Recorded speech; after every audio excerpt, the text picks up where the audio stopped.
我平時好多時都會留意身邊嘅事物，如果發現有咩問題嘅話咧，我都會諗辦法去解決。有一次落大雨嘅時候咧，我就發現有一段行人路好濕好跣，咁我就諗，點解我哋唔可以用一啲防滑嘅物料，例如係用磚去代替雲石地板？我覺得多啲留意身邊嘅事物，對 MSO 嚟講係好重要嘅。喺我讀大學最後嗰年，我去咗聽 MSO 嘅招聘講座，覺得呢個職業非常適合自己，於是我就報考咗 MSO。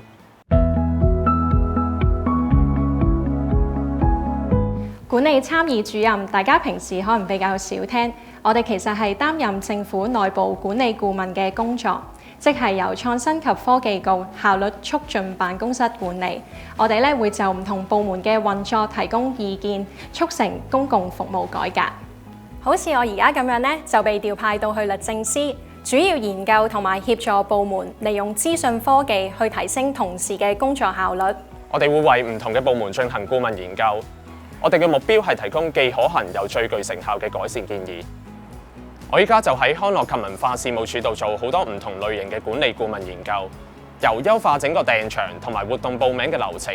至到同康文署嘅同事一齊為市民設計一張更簡化、更易填嘅表格都有。巨細無遺咁由用家嘅角度出發，務求令到市民喺使用公共服務嘅時候有更好嘅體驗。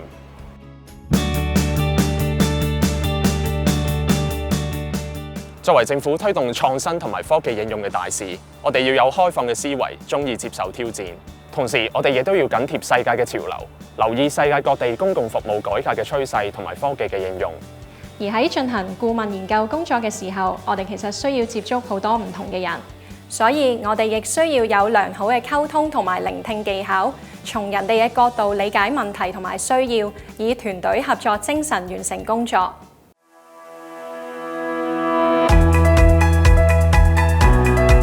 我哋有一套全面而有系統嘅培訓計劃，培育同事成為專業嘅管理顧問。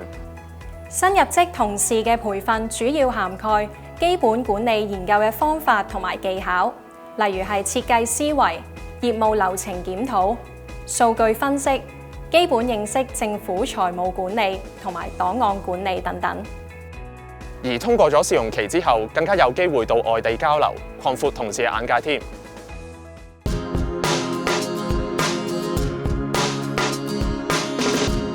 管理參與主任入職時候嘅職級係2級管理參與主任，通過咗試用期之後就有機會署任1級管理參與主任，之後再晉升至高級管理參與主任同埋總管理參與主任職級。而表現突出嘅同事更加有機會晉升至首長級，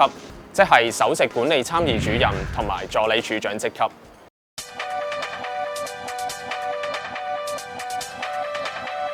做管理參與主任，其中一個好具挑戰性嘅崗位，就係喺1823嗰度咧，幫手負責管理同埋做架構檢討嘅工作。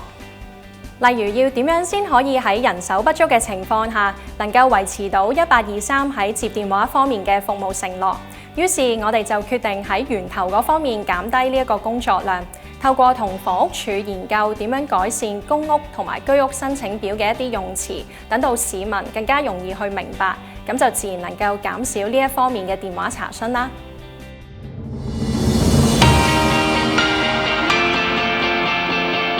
管理參與主任喺政府入邊擔當住一個破舊立新嘅角色，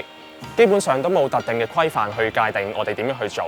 所以好多時都要喺框框外邊諗辦法 ，think out of the box。再配合一個經驗豐富嘅團隊，大家各司其職，通力合作，咁樣我哋就能夠不斷精益求精，克服一個又一個新嘅挑戰。